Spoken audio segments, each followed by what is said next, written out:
Hello दोस्तों, कैसे हैं आप सभी? मज़े में है ना? और बन रहा है सारा वीडियो, समझ में आ रहा है ना अच्छे से? किसी को कोई दिक्कत तो नहीं हो रही है ना बनाने में, समझने में? अगर आपको कहीं भी कोई भी दिक्कत हो रही हो समझने में तो अवश्य कमेंट करें, ठीक है? मैं अगले वीडियो में और भी अच्छे से समझाऊंगा आपको, ठीक है? तो अब तक आप लोगों ने देखा हमारा वीडियो, उसमें जिसमें हमने सॉल्व किया है एक्सरसाइज 1.2 का 2 नंबर क्वेश्चन तक, ठीक है? अब चलते हैं एक्सरसाइज 1.2 का तीसरे नंबर क्वेश्चन की तरफ, ठीक है? तो 1.2 का तीसरा नंबर क्वेश्चन है, find the LCM and HCF of the following integers by applying the prime factorization method। मतलब कि हमको क्या करना है? प्राइम फैक्टराइजेशन मेथड से, यानी कि अभाज्य गुणनखंड विधि से जो नंबर दिया हुआ है, जो इंटीजर दिया हुआ है, उसका क्या निकालना है? LCM निकालना है और HCF निकालना है। अच्छे से समझ में आ गया होगा क्वेश्चन? वही चीज है जो हम पिछले वीडियो में, पिछले क्वेश्चन में कर चुके हैं, ठीक है? कि कोई संख्या दिया हुआ है, उसको अभाज्य गुणनखंड विधि से क्या करना है? LCM निकालना है और HCF निकालना है। देखते हैं, पहला नंबर क्वेश्चन आपका है, क्या है? 12, 15 और 21, ये है ना? ठीक है, हम लोग क्या करते हैं? सबसे पहले इसको लिखते हैं 12। 12 है, 12 का क्या करेंगे? अभाज्य गुणनखंड करेंगे, यानी प्राइम फैक्टराइजेशन करते हैं, ठीक है? तो 12 का प्राइम फैक्टराइजेशन क्या होगा? 2 इंटू 2, 2 2 जा 4, 4 3 जा 12, यही हो जाएगा, ठीक है? 15 का करते हैं, क्या हो जाएगा? 3 इंटू 5, ये हो जाएगा, ठीक है? और उसके बाद 21 का करते हैं, 3 इंटू 7, ये होगा ना? यही होगा इसका प्राइम फैक्टराइजेशन। अब क्या करते हैं? LCM निकालना है और HCF निकालना है, यही करना है। LCM बराबर, LCM कैसे निकलता है बच्चों? आप सबों को ज्ञात है कि जो तीनों में, अब यहाँ 3 संख्या है तो तीनों में जो कॉमन होगा वो क्या हो जाएगा आपका? एक बार। तो यहाँ पे क्या है? 3 है तीनों में, है ना? तीनों में क्या है? 3 है, तो एक बार 3 लिखेंगे। फिर और कुछ है कॉमन तीनों में से? नहीं कॉमन। 2 में भी कुछ कॉमन नहीं है, तो बाकी सबको क्या करेंगे? गुणा में लिख देंगे, यानी कि बाकी ये दोनों 2, 2 इंटू 2 इंटू ये 5 और इंटू क्या बचेगा? 7। हो गया सारा। अब इसको गुना कर देते हैं, ठीक है? देखिए, गुना करने का आसान तरीका आपको, कि जब 5 और 2 हो तो 5 इंटू 2 कितना हो जाएगा? 10 हो जाएगा। उसके बाद इसको करते हैं 7 या 21 दूनी 42, अब 42 गुना 10, 420। यही हो गया आपका क्या? LCM, ये आंसर। अब निकालना है HCF। HCF दिख रहा है आपको क्या होगा? जो तीनों में से कॉमन है बस वही तो HCF होता है मेरा, ठीक है? तो तीनों में से कॉमन क्या है? 3 है, दिख रहा है ना कॉमन? ठीक है, 3 है, वही हो जाएगा मेरा HCF। तो यही बस सॉल्व हो गया आपका पहला नंबर क्वेश्चन, बिल्कुल इजी था, ठीक है? अब आपका दूसरा नंबर क्वेश्चन क्या है वो ध्यान दीजिए। वो है आपका 17, 23 एंड 29, ये है आपका क्वेश्चन, ठीक है? देखिए, तो तीनों अभाज्य संख्या ही है ना, इसी तीनों का क्या निकालना है? LCM और HCF निकालना है। सबसे पहले लिखते हैं 17। 17 का कुछ प्राइम फैक्टराइजेशन होगा? नहीं, क्योंकि 17 खुद एक प्राइम नंबर है ना, यानी अभाज्य संख्या है, तो उसका खुद से गुना लगेगा और 1 से लगेगा, ठीक है? 23 भी वही सेम है, 1 से लगेगा, और 23 से भी, और 29 भी क्या है? अभाज्य संख्या है, तो 1 से और 29 से, यानी इस समय से कॉमन फैक्टर क्या निकला? कुछ भी नहीं निकला, 1 निकला है बस, ठीक है? यानी जब इस तीनों संख्या का क्या निकालेंगे? LCM निकालेंगे, तो क्या लिखेंगे? 17 इंटू 23 इंटू 29। जल्दी से गुना कीजिए तो, और हमको बताइए तो क्या आया आंसर, ठीक है? गुना करने पर आपको क्या आएगा आंसर? 11339, यही आ जाएगा आपका क्या? LCM। और HCF क्या हो जाएगा बच्चों? जो तीनों में कॉमन है, तीनों में कॉमन क्या है? 1 कॉमन है तीनों में, तो 1 हो गया HCF, ठीक है? हो गया दूसरा नंबर क्लियर, हो गया ना?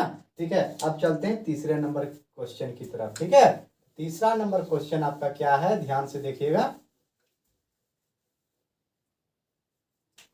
तीसरा नंबर क्वेश्चन है आपका 8, 9 और 25, यही है ना। 8, 9 और 25। तो सबसे पहले 8 का लिखेंगे 2 इंटू 2 इंटू 2, ये जगह प्राइम फैक्टराइजेशन। फिर 9 का 3 इंटू 3, फिर 25 का 5 इंटू 5। ठीक है, अब तीनों का एलसीएम, यही करते हैं ना, एलसीएम। कुछ भी कॉमन है क्या इसमें? कुछ भी कॉमन नहीं है ना, यानी कि सारा संख्या क्या हो जाएगा, गुना हो जाएगा। 2 into 2 into 2, 3 into 3 into 5 into 3 into 3 into 5 into 5, यही हो जाएगा। यानी कि सारा संख्या को गुना कर देना, वही आपका एलसीएम हो जाएगा। क्या करेंगे, क्या करेंगे, 5 दूनी 10, 5 दूनी 10, कितना हुआ, 10 गुना 10 100, 3 तिया 9 दूनी 18, 18 गुना 100 1800। आ गया समझ में? ठीक है, ये हो गया आपका आंसर। तो बस यही था, सिंपल सा सवाल था आपका, कहीं कोई मेहनत का जरूरत ही नहीं है, आसानी से समझ में आ भी गई होगी आप लोगों को। ठीक है, 1 नंबर 2 नंबर और 3। अच्छा, इसमें भी एचसीएफ निकाले ही नहीं है ना। ठीक है ठीक है, thank you thank you. HCF, HCF क्या होगा, कुछ भी कॉमन नहीं है ना, एचसीएफ कितना हो जाएगा, 1 ही हो जाएगा बस। और क्या करना है इसमें, आया समझ में आप लोगों को? ठीक है,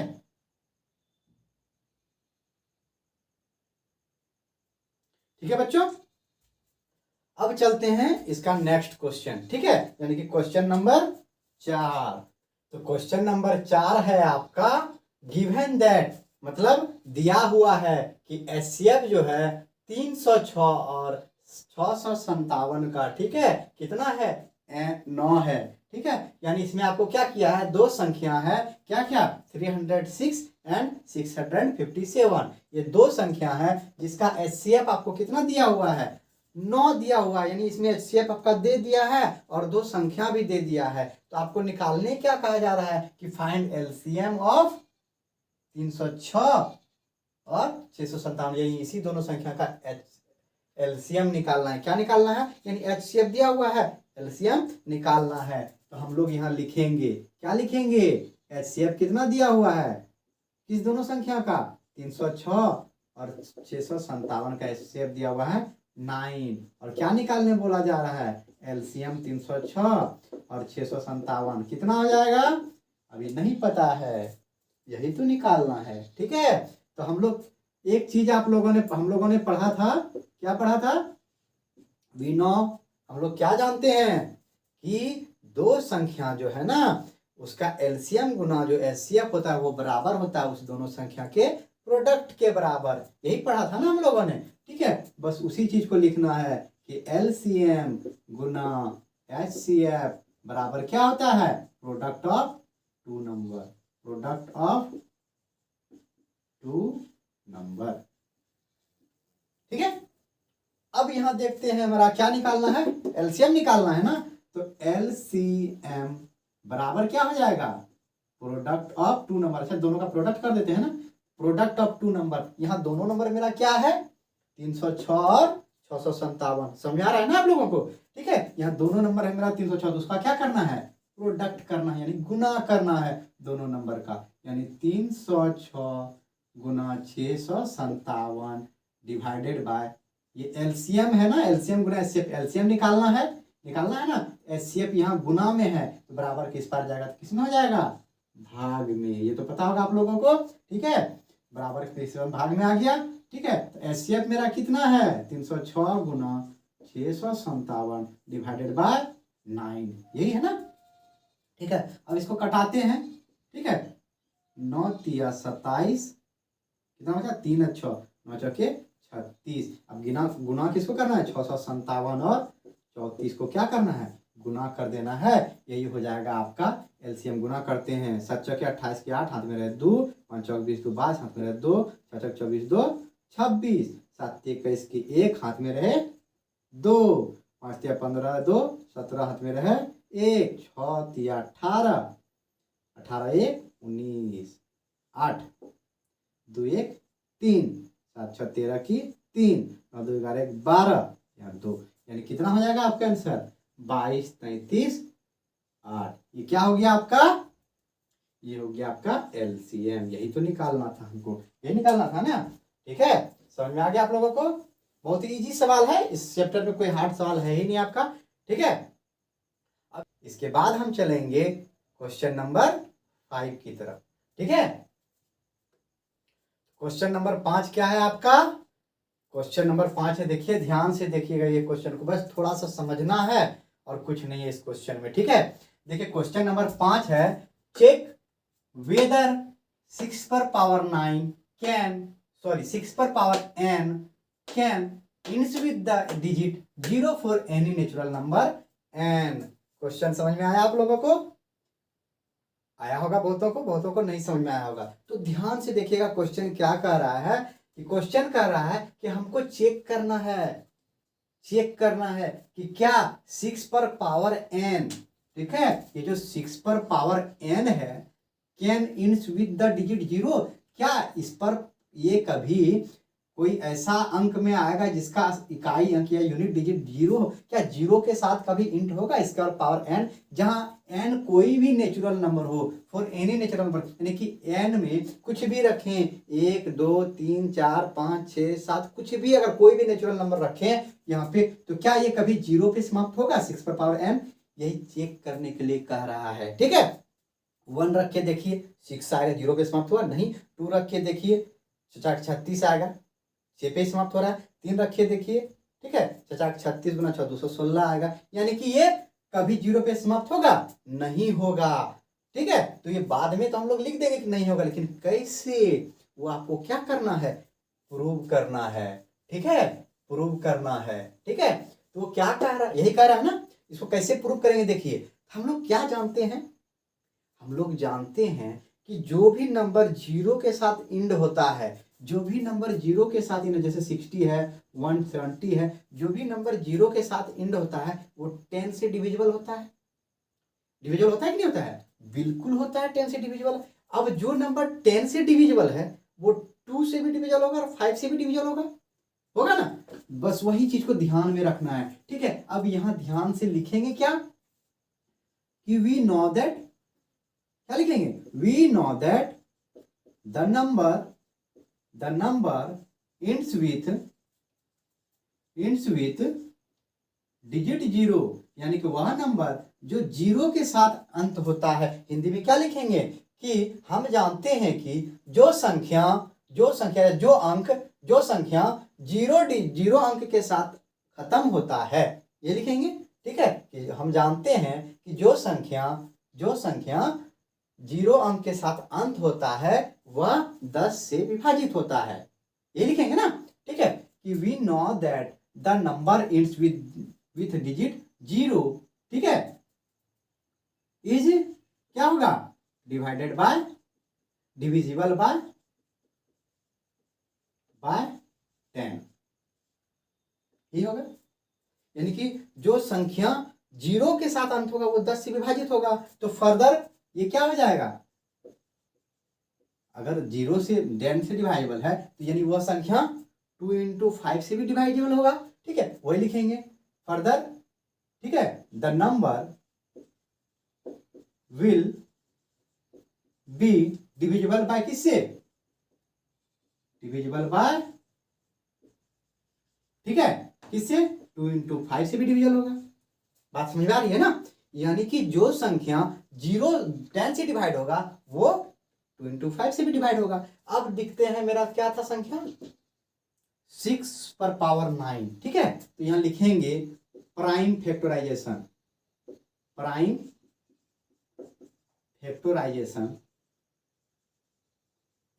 और ठीक है 6 पर पावर n बराबर क्या हो जाएगा, 2 into 3 लिख सकते हैं 6 को, उस पर पावर n, ये लिख सकते हैं ना। अब ध्यान से देखिए 10 का प्राइम फैक्टराइजेशन 2 into 5, ठीक है, लेकिन 6 का प्राइम फैक्टराइजेशन 2 into 3, यानी कि 10 से डिवाइड होने के लिए इसके पास 5 होना चाहिए ना प्राइम फैक्टराइजेशन में, लेकिन 5 नहीं है। तो हम लोग क्या लिखेंगे कि हियर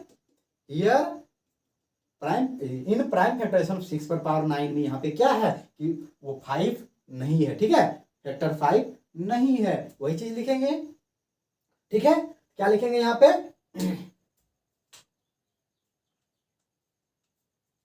ठीक है, हम लिखेंगे कि हम लोगों ने ऑब्जर्व किया कि it can be observe that ठीक है कि in fact observe that 5 is not the prime factorization of of 6 पर पावर n। 6 पर पावर n का फैक्टराइजेशन है नहीं है ना। इसका मतलब क्या हो जाएगा कि 10 भी इसका नहीं हो जाएगा, नहीं होगा ना, यानी इसीलिए 10 भी हो जाएगा, 10 भी नहीं होगा, 10 इज नहीं यहाँ, यानी इसलिए लिखेंगे 6। ठीक है, इसलिए क्या लिखेंगे 6 पर power n is not divisible by 10। 10 से डिविजिबल नहीं होगा। अब जब 10 से डिविजिबल ही नहीं होगा तो हैंस क्या प्रूव हो जाता है? हैंस प्रूव हो गया ये आपका कि 6 पर power n can not ends with the digit 0। आ गया समझ में आप लोगों को? कुछ नहीं है बच्चों, देखिए फिर से एक बार हम आपको समझा दे रहे हैं। ठीक है, कि क्वेश्चन सबसे पहले मेरा क्या कह रहा था? क्वेश्चन कह रहा था कि चेक करना है कि क्या 6 पर पावर n, ठीक है, क्या 6 पर पावर n जो है वो इंड करेगा डिजिट 0 के साथ for any natural number n। यानी कि 6 पर पावर n में n के जगह हम कुछ भी नेचुरल वैल्यू रखे तो क्या वो संख्या जो आएगा वो 0 के साथ इंड करेगा? तो वही हमको क्या करना था, हमको प्रूव करना था। ठीक है, करेगा या नहीं करेगा। ठीक है, तो हम लोग प्रूव में क्या किए कि सबसे पहले हमने लिखा कि जो संख्या हम जानते हैं कि जो संख्या 0 के साथ 0 डिजिट के साथ इंड करेगा वो डिविजिबल होगा 10 से। वही चीज को लिख दिया हम कि हम जानते हैं कि जो नंबर 0 अंक के साथ इंड करता है, अंत होता है, ठीक है, या जिस संख्या के अंत में 0 होता है वो 10 से विभाजित होता है। ठीक है, और 10 से विभाजित होता है जिसका मतलब वो 2 और 5 से भी विभाजित होगा। तो बस उसी चीज को लिखा है, further the number will be divisible by 2 into 5, यानी कि ये संख्या क्या होगा 2 और 5 से भी विभाजित होगा। ठीक है, अब देखते हैं मेरा क्वेश्चन था 6 पर पावर n, उसका प्राइम फैक्टराइजेशन हो जाता है 2 into 3, जिसमें कि मेरा 5 है ही नहीं। 5 रहता तो ना ये 10 इससे विभाजित होगा।